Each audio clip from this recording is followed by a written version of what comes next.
Bismillahirrahmanirrahim. Assalamualaikum warahmatullahi wabarakatuh. Bapak-bapak, ibu-ibu, mas-mas, mbak-mbak, khususnya adik-adikku sekalian yang dirahmati Allah dimanapun Anda berada, kembali di Iip Channel bersama saya, Iip Wijayanto.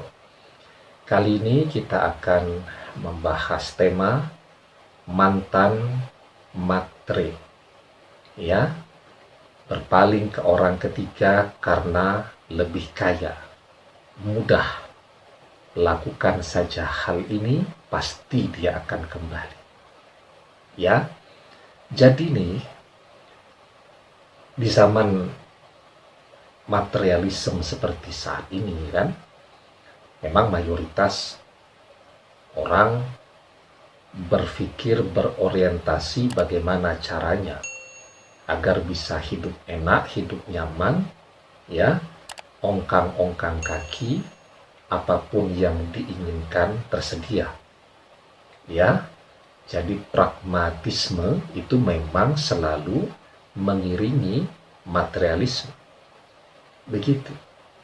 Ya, tapi kalau kita lihat orang-orang yang ada di benua Eropa sana, mereka tuh yang pertama kali mencetuskan faham materialisme, tetapi mereka tidak ikuti dengan pragmatisme. Mereka kerjanya luar biasa kerasnya, ya.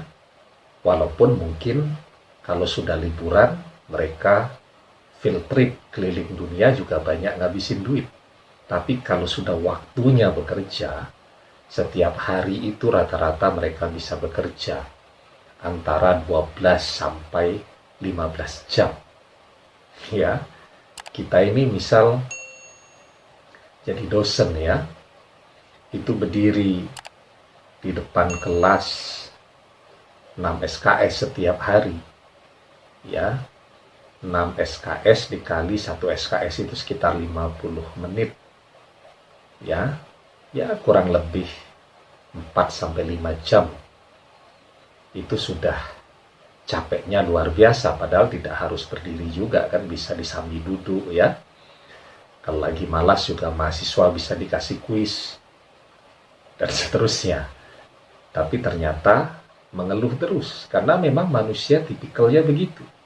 Nganggur, mengeluh, ya, karena tidak punya duit, tidak punya pekerjaan, begitu punya pekerjaan, mengeluh, capek.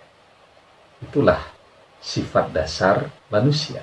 Nah, ketika mantan nih, Anda jadi paham betul, oh dia ini ternyata matrenya akut. Dia matre, orang tuanya matre, dapat misi untuk mencari materi. Jadi orang tua tuh yang terus berpesan, cari suami yang kaya, Nduk. Itu kan orang tua matre, membebankan misi materi kepada anak. Ya, anaknya otomatis terbentuk juga menjadi orang yang matre, bergaul dengan teman-teman yang omongannya mobil bagus, rumah bagus, dan seterusnya, terus jadilah dia. Dan ketika dia berpaling, Anda menjadi semakin memahami, oh ternyata cintanya kepada saya itu cuma basa-basi. Cintanya kepada saya selama ini palsu. Begitu melihat ada yang lebih kaya, dia pergi. Ganteng-ganteng saya, ya, sehat, kuat, atletis saya, pintar juga mungkin lebih pintar saya. Tapi yang di sana, biarpun bodinya seperti gentong, tampangnya sudah tidak karu-karuan, rambut saja sudah tidak mau tumbuh walaupun usianya muda, ya, tapi dia tetap bergeser. Karena apa? Karena anak orang kaya, warisannya banyak. Sementara saya, kalau mau punya uang harus kerja. Ternyata dia tidak sabar menjalani proses, pengennya yang instan, yang langsung jadi, yang langsung dapat. Sehingga bisa Anda tarik kesimpulan tegas bahwa dia matre. Ya, bergesernya karena faktor materi, maka jawabannya kan gampang sekali.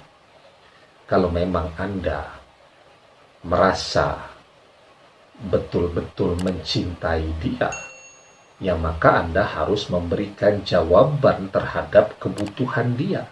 Karena yang dia butuhkan bukan parameter cinta. Parameter cinta itu kan yang dilihat ketampanan, kecantikan, kebaikan hati, ya, rasa kasih sayang, tanggung jawab, dan seterusnya.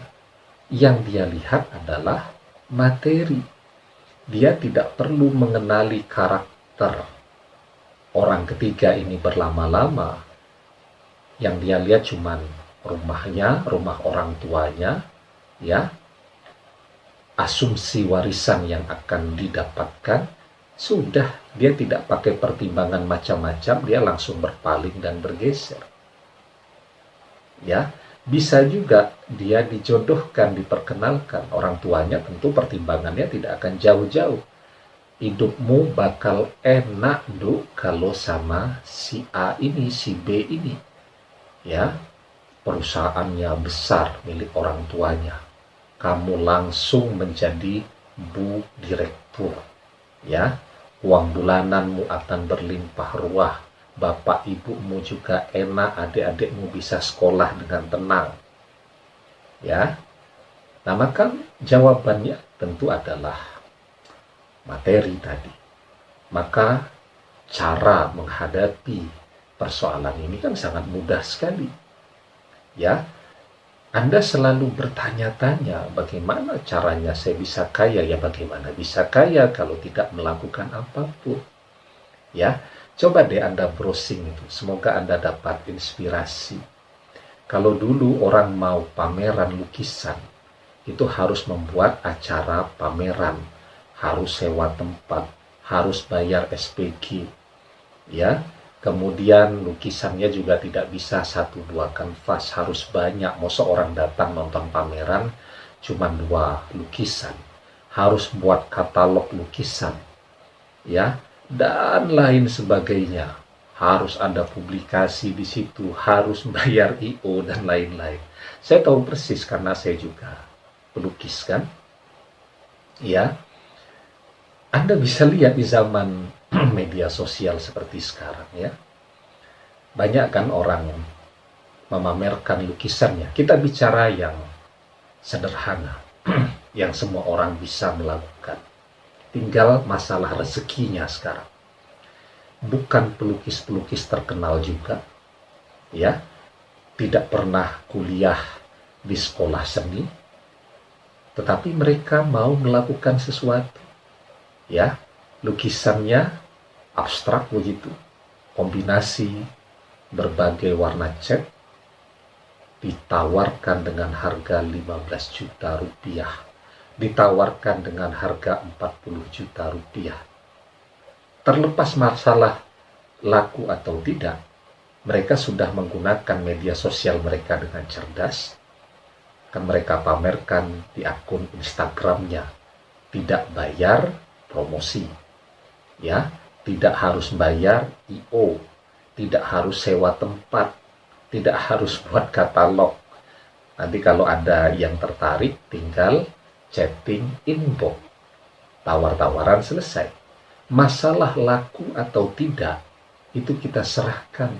Kita berdoa kepada Allah, semoga lukisan ini rezekinya bagus. Ya, tapi Anda sudah punya sesuatu produk yang Anda tawarkan. Nah, kalau Anda tidak punya produk yang Anda tawarkan, jangankan 50 juta rupiah, 1 rupiah pun akan sulit untuk dicari. Ya, aduh Ustaz, nyari pekerjaan sulit. Iya, itu kalau kita berpikir mainstream. Ya, berpikir mainstream itu dapat pekerjaan, digaji, dapat uang, itu berpikir mainstream. Sekarang harus berpikir out of the box. Ya, yang tidak lazim. Kalau orang bilang bekerja itu harus di kantor, bekerja itu datang ke pabrik, ke perusahaan. Enggak, Anda bisa kok bekerja dari rumah dan menghasilkan banyak uang. asal Anda punya produk yang bisa Anda hasilkan. Anda pintar main musik. Saya lihat ada seorang musisi itu di masa pandemi ini. Ketika yang lain melempem, dia buat lagu. Video klipnya sangat sederhana. Ya, alat musiknya juga sangat sederhana, tapi lagunya bagus dan cakep. Saya lihat di YouTube, ya, dalam waktu 6 bulan yang nonton video lagunya tadi, video klipnya, itu sudah mencapai 60 juta penonton. 60 juta penonton, AdSense masuk kepada dia. Ya, lagu selama 4 menit. Anda yang hobi main musik, daripada Anda main musik saja tetapi tidak ada yang tahu dengan talenta dan bakat yang Anda miliki. Dan begitu banyak ya pilihan-pilihan cara kreatif untuk bisa membuat Anda segera kaya asal ada kemauan. Ya. Nah, karena itu kita diajarkan al-batalatu tuqasil qalba. Pengangguran atau menganggur itu menyebabkan hati menjadi keras. Karena itu, isi hari-hari Anda dengan berkarya. Ya, sebuah karya itu akan diketahui orang kalau dipamerkan, dipajang. Gunakan akun-akun media sosial Anda. Ya, kita tidak pernah tahu kan dari karya-karya sederhana bagaimana respon orang ketika melihat produk tadi. Kita akan tahu ketika karya itu ya sudah berada di market publik, ya dinilai oleh banyak orang. Karena itu tetap semangat ya.